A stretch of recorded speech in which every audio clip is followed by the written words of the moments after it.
the King and the world's longest walk. Welcome to Mark and Pete. Here we celebrate that Britain has done something absolutely amazing. Not built a rocket or fixed the trains, but we've made a very long path. Yes, this is Mark and Pete, two blokes with half an opinion. Now, here's our first thought. A captivating coastline. Picture a path that make people talk along a charming canvas of coastal chalk. Ensure you draw in the view as you're passing through, colourfully woven with a wonderful walk. Yes, indeed. Well, we can be delighted, and we are pleased to say that King Charles has opened the world's longest coastal path around England. Yes, this is an amazing achievement. It is, in fact, 2,689 miles long. Now, Mr. Pete, I know that you like a long walk, a good old stretch. Well, nothing more than going along with King Charles. What say you about this achievement? Well, Mr. Mark, I think long distance walking, well, just walking in general, is uh, one of those activities that are good, that are great for your health, they're great for your mental well-being, and they're just underrated. Going for a walk doesn't sound exciting, may not be exciting, but it's just a good thing to do. And so anything that draws attention to it, I think is a great thing. Having the world's longest walk, you may not want to do the whole walk, but it's like anything when there's a challenge there. My comparison would be you want to be able to drive a car. It's good to be enthusiastic about driving so that you actually pay attention to it. So it's great that there are Lamborghinis and Bugattis, but Mark, you didn't have to buy so many of them. No, I didn't, especially when you're trying to drive them around coastal cliffs. Yes, indeed. Yeah, that's what I'm saying. So the Yes, fact that there's a long walk is good. It will attract people, and great that the king absolutely. is there opening it. We're of course big fans of the king on this show. Well, indeed, yes, get out and walk, and yes, finally, Britain made strides in something. Well, what's interesting on this is the fact is that the king has opened this particular walk, but what I will say is that it passes through some of the countryside's most beautiful and varied landscapes. So you've got everything from salt marshes to sandy beaches to cliffs, dunes, and historical coastal towns. And many people will say, well, so what? Well, the fact is that really we should be celebrating the natural beauty of England. And I think Absolutely. that's really what I'd say here really is the story, because many people probably have never had the opportunity of actually seeing these particular viewpoints. And I think that's the difference here, isn't it? So even if you do like even just a short walk, you don't have to go on the whole lot of the long walk because that is a very lengthy stride. Mm, But I mean, it's the fact that you can see so much beauty of our countryside. mm. And they do attract people.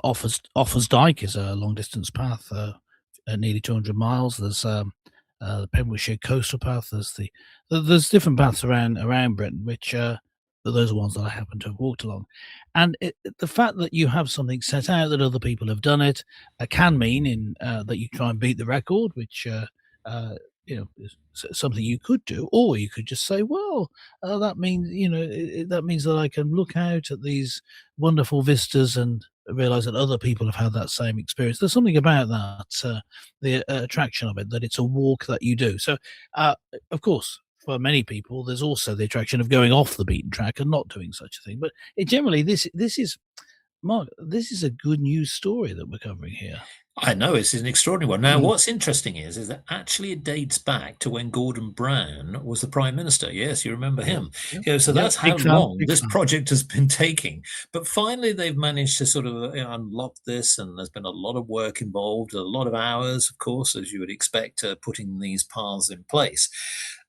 This is the other factor, of course. It has to be maintained. Now, of course, ramblers throughout the country and anywhere else who come to visit this country will see the chance to be able to look at this coastline. And in fact, it gives access to many of the coastline areas since the Second World War. Yes, some of which was actually blocked off for various reasons. So I'm delighted for this. But was going to ask, Mr. Pete. Now, walking, of course, we talk about walking on the countryside, but I mean, there are many other places that people would like to walk. Now, I know that one of the challenges here is farmland, because a lot of farmers are Mm, very mm, concerned about, yeah. trampling all over the obviously your fields of produce, etc. Mm, But really, the right of way is one of the things that many people have yes. been asking for. Can you just sort of elaborate a little bit Well, about that? in England and Wales, we have this law established over many years developed from common law. And common law is just things that happen to be done. Common law becomes law because it's what people do. So, if people go through a certain field, for example, and they've always been through it, it becomes a right of way, whether or not the owner wants it. And then it becomes against the law for them to block it off or to put a bull in the field, for example. So it becomes quite difficult, or something dangerous in the field because it's a right of way. Of course, they can insist that you keep to the path, and if you take your dog, he has to be on the lead and that sort of thing. But there are various exemptions to this, and if you were to be able to show with planning permission at your council offices, for example, that you needed to keep your bull in that field, then you'd have a notice saying walking across this field does not constitute a a um, a right of way. Now, where we used to live back in the day, Mark, in that little Worcestershire town where we both came from as children, where we both lived as children, there was a walkway through a car park of the local pub, which had a little sign on it um, saying that it didn't constitute a right of way, but that didn't stop everyone just walking across it. I'm not sure how effective it is, but it's interesting, isn't it? That idea, the idea that we have that people have the right to walk, and I think that is a very good thing. I hope we don't lose it. Well, indeed. And of course, obviously, we've been talking, of course, about England. Now, what I would say here is that, of course, what we would like to sort of see is Wales and, of course, Scotland sort of Yeah, embrace this a bit more.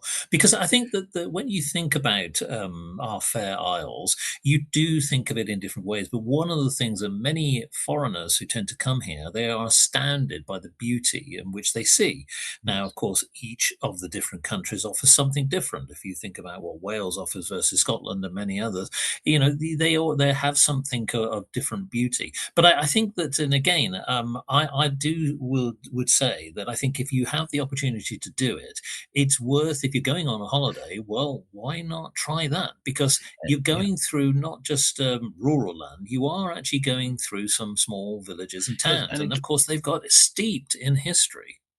yes, and it's worth looking out for words like common, as in common land, and it often Yes. features in the names because this means it doesn't actually belong to anyone, or rather, it belongs to everyone. And then you can go there and exercise and use it because it's common land. People sometimes graze sheep there, but that doesn't mean it's exclusively for them. So it's worth watching out for that. Yes, Britain has a lot to. People, I think, maybe don't realize how beautiful the countryside in Britain is because what's publicized around the world tends to be London and the big buildings in the Very true. center of London. Whereas, in fact, a lot of Britain is very beautiful and very green compared to many other countries. Yeah, and I think that's the difference. So, well, I think we're delighted here, aren't we, that actually we have a good news story, as you say. Now, for our listeners, please get out there, out and about. This is a chance to really sort of see the countryside in a new light.